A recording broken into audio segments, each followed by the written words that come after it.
कसे आहात सगळे? पावसाळा येतोय आणि या पावसाळ्यामध्ये खूप वेळा आपल्याला जंतू संसर्ग होण्याचे खूप चान्सेस असतात की ज्याच्यामुळे सतत येणारा ताप, सर्दी, खोकला किंवा अनेक आजार. यासाठी आपली इम्युन सिस्टीम चांगली राहावी यासाठी आपण नेमकी कोणती काळजी घेतली पाहिजे हे आपण आज बघूयात.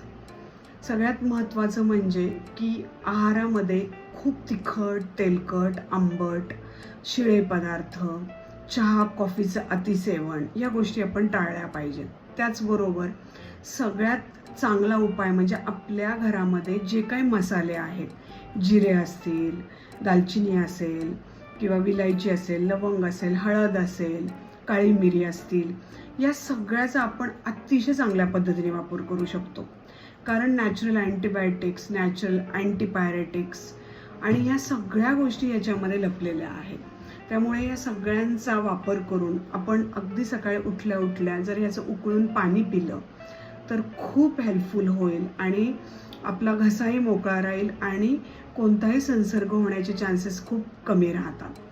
त्याचप्रमाणे दोन्ही जेवणाच्या आधी घरामध्ये जी भाजी अवेलेबल असेल, शेवगा असेल, गाजर असेल, बीट असेल, दुधी असेल, लाल भोपळा असेल, अगदी कढीपत्ता, कोथिंबीर असेल, उकळून याचं सूप करून जर दोन्ही जेवणाच्या आधी तुम्ही घेतलं, अतिशय चांगलं.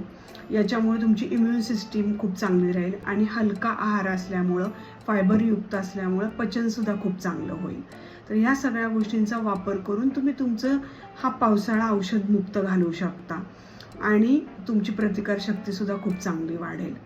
नक्कीच जेवताना एवढं एक लक्षात ठेवायचं आहे की थोडं कोमट पाणी घ्यायचं आहे आणि जेवल्यानंतर ओवा आणि बडीशोपचं पाणी तुम्ही घ्यायला सुरू करा, ज्याच्यामुळे तुमचा जो काही कंटिन्युअसली होणारी सर्दी, खोकला, ताप ह्या गोष्टी टाळायला मदत होईल.